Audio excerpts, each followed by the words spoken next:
Hello! Today I'm going to be doing a reading for the sign of Aquarius. I just shuffled the cards and I am now going to pull after I knock some spiritual energy into this deck. So this is going to be for the sign of Aquarius.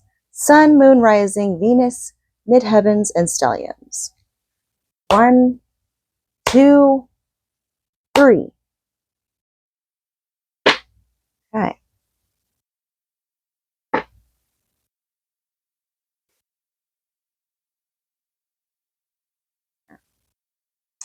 Aquarius, current situation in 5.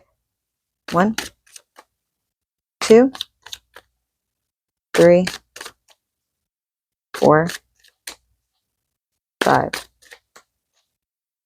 Chariot.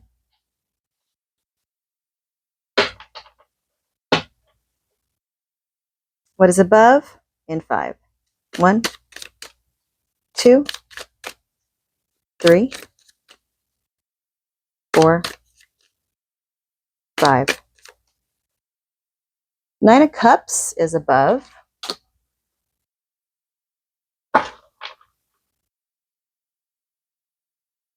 What is below in 5? 1, 2, 3, 4, 5. Okay, so one fell out, but I wanted to pull the top one after shuffling 5 times because I did say that I wanted to shuffle 5 times. So the one that fell out is the 6 of Wands here. And then after 5 shuffles, we have the 10 of Pentacles. Okay. All right, well, let's look at the recent past for Aquarius in 5. 1, 2, 3, 4, 5. The Magician. Recent past. Okay, let's look at what could possibly be coming forward soon for Aquarius in 5. 1, 2, 3, 4, 5. The Star.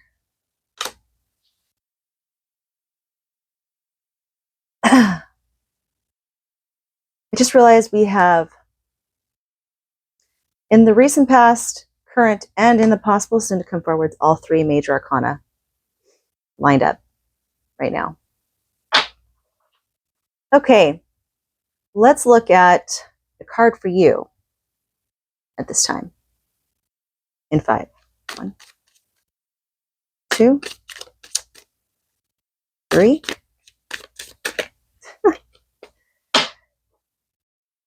4, 5. King of Pentacles. Okay. Okay. That's you right now. Let's look at the environment in 5. 1, 2, 3, 4, 5. Temperance. In the environment. Hopes and fears in 5. 1, 2, 3, 4, 5. Lovers. A lot of major arcana.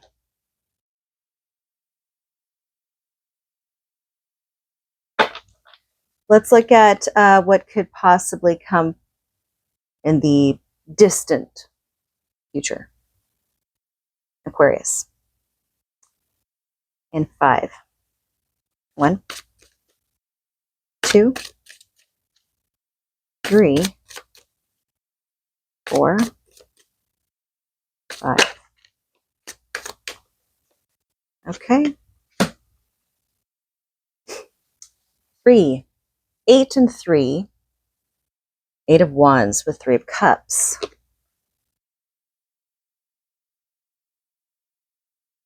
Okay.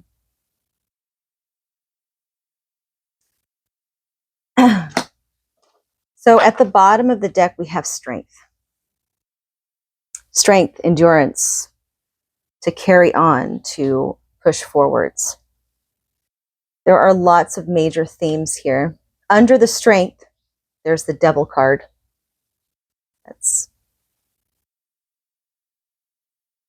I'm getting a lot of downloads right now. Okay, so, all right, let me get my mind together here. So, Aquarius, hold on. Okay, so, in the current, we have the Chariot. So the Chariot is definitely a major life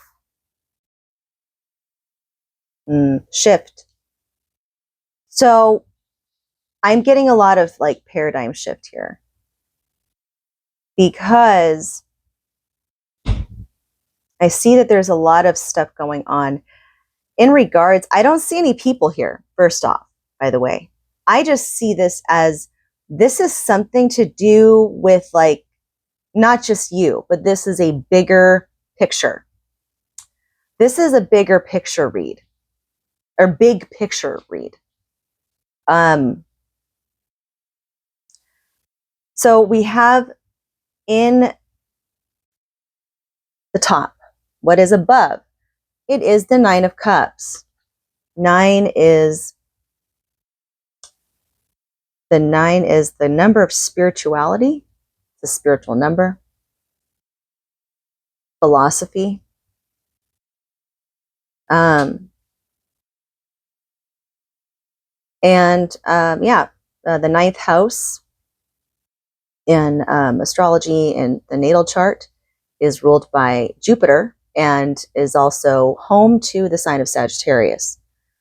And it's all about the philosopher, spiritual meanings behind that. This is in the crown. This is above. What is below is the combo. Like I said, this fell out. The 6 of Wands, Wands representing the spirit, the fire, the soul. And this is a good Wands card because it's a victory. And you see that this man on the horse is marching with a crew. He's not alone. With the 10 of Pentacles beside it, it reminds me of a legacy. It reminds me of another, like, this old man right here, he's in a town square. It looks like he's in the town square, or family, he's having a good time. Now, in the meanings of this combined, I feel as above and below combined together, this is the cup. This is the wand. This is the pentacle. The only thing missing here is the sword. But you bring that yourself, Aquarius, because you are an air sign. The swords are the suit that represent air. You bring that within yourself. But you having above and below, combining all 3 elements together, in the recent past, there is a magician here. This is something collective that I feel strongly being ushered in. Slowly but surely, this is something that has been brewing, I feel. That's why I really do get this vibe of it being a big picture read. The magician comes in. All 4 elements right there. It's the one. Then we have the Chariot. Now, the process of getting from the magician to the Chariot, I'm not sure how long it took for that. But what I do see here is that the Chariot represents to me a combination that mends together the yin and yang, right? Because this is the yin part, but it has yang there. This is the yang, it has some yin there. And this is literally telling me this is a journey of kind of coming together collectively in this current situation.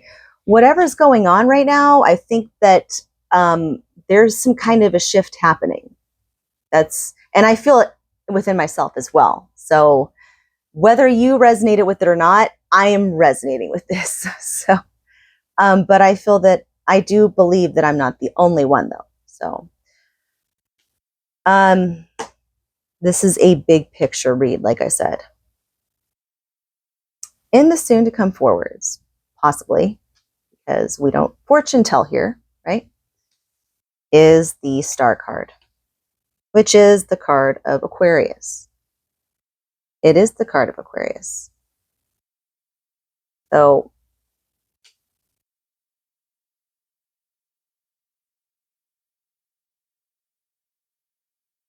the Star.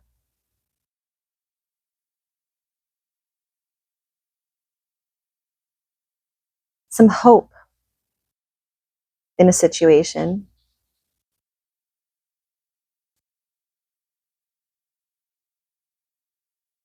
Yeah. Oh, Pluto going back into Aquarius. Yeah. Okay. And then what's going on right now? In your position, you have the King of Pentacles. King of Pentacles is Capricorn. Capricorn, well, Pluto retrograded back into Capricorn, right? Astrologically, in the Western astrology. So this is kind of how I see it right now. But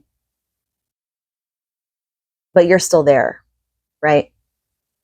Yes, it's retrograding. It's in Capricorn again, but it's going to eventually go back into your sign. And I feel, though, that what's going on here is that you are kind of being almost like Aquarius. Okay, so let me just go on and explain something about Aquarius.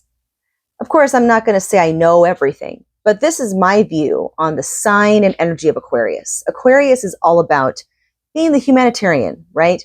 They don't want to be the one that is, upfront and shining all the time. They don't care about that stuff. They really don't. What they care more about is helping others and also being logical at the same time.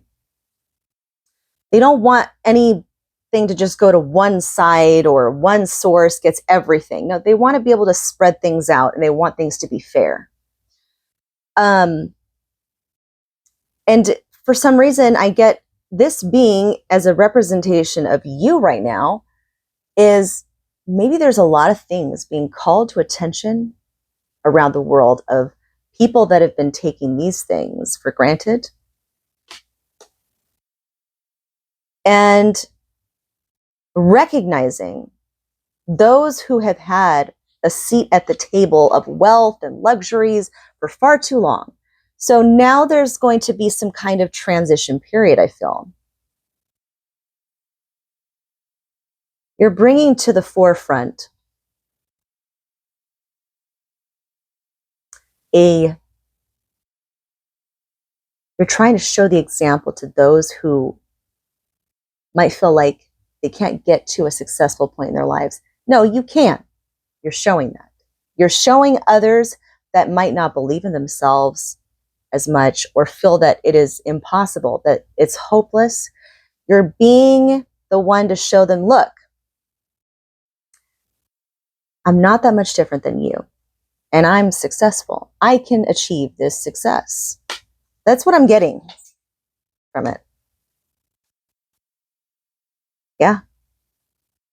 Because I mean, like I said, this is at the bottom of the deck after I shuffled everything. Strength, endurance, pushing forwards, carrying on, right? Underneath it though, what are you going to have strength over? You're going to have strength over this guy right here. This entity here. This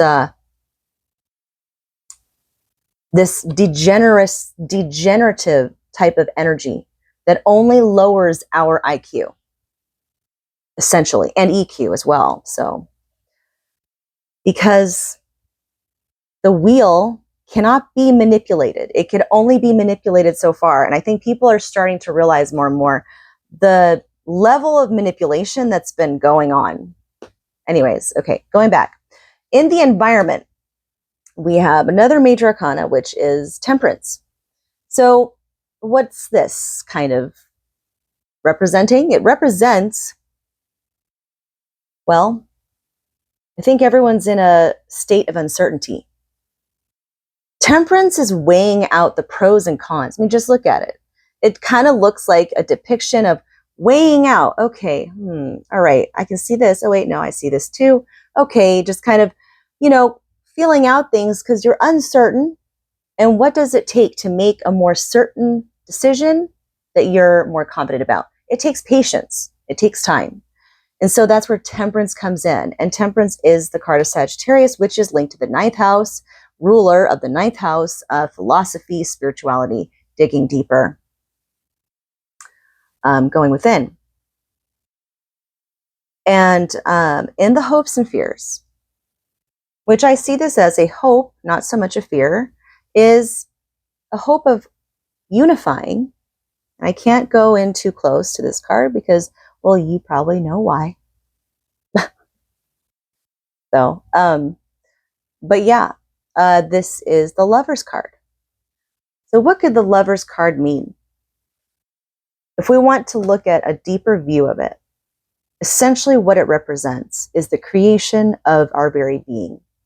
It doesn't have to mean, oh, another person outside of my own self. That is, in my opinion, this is my opinion, the superficial surface level way of looking at it, of what it could really mean. It's the unifying of the masculine and feminine within ourselves, becoming whole within ourselves, knowing who we are, and knowing how to approach things from a more calm perspective. Essentially, it just means unity, right? To unify two, to become one, become whole. The two parts within our own selves.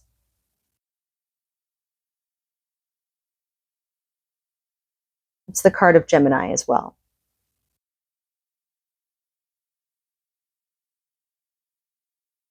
Unify your heart and your mind.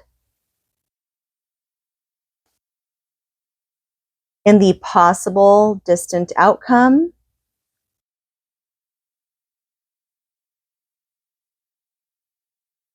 I think people are going to... Now, you know how I feel, this is me personally, I think that others can relate with this too. We're seeing more and more corruption come out. More and more by the day. It's like we're clear and clear as day. And that's actually the whole point of the last degrees of Pluto going back into Capricorn. That's the whole theme of it. Because Pluto is there to almost be like a reckoning to the establishment. Capricorn represents the business establishments, the midheaven. Capricorn rules and lives in the 10th house. The 10th house is of career, of success, of establishment, right? So therefore, this whole dance of Pluto going in between Aquarius and Capricorn, this is a transformation. This is the deep point of recognizing corruption where it is. Recognizing when we've been living in the Truman Show the whole time. Right? And this Eight of Wands to me just really does, in my perspective, aligned with the Three of Cups here. 3 being a holy number in itself, right? And I mean, it's all a part of unity, right? But in a good way, not in the inverted way. So, but being like the humanitarian togetherness. So,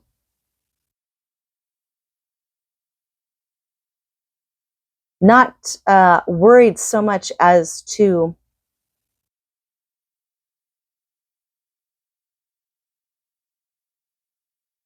what outside sources might be saying.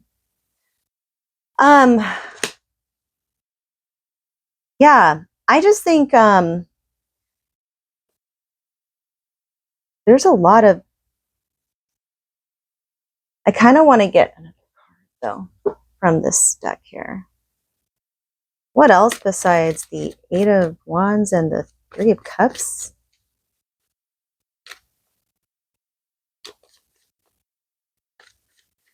Just anything, whatever.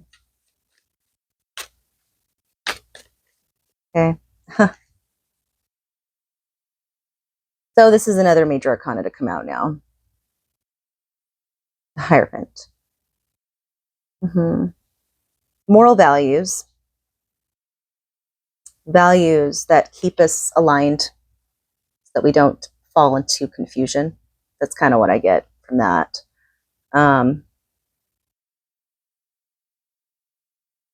Keeping in mind that no one is above the other, really.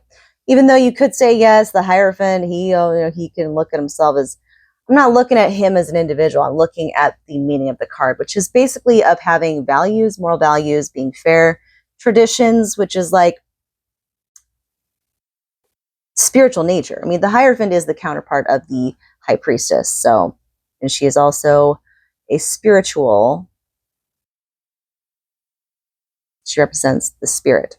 So, yeah. Yeah.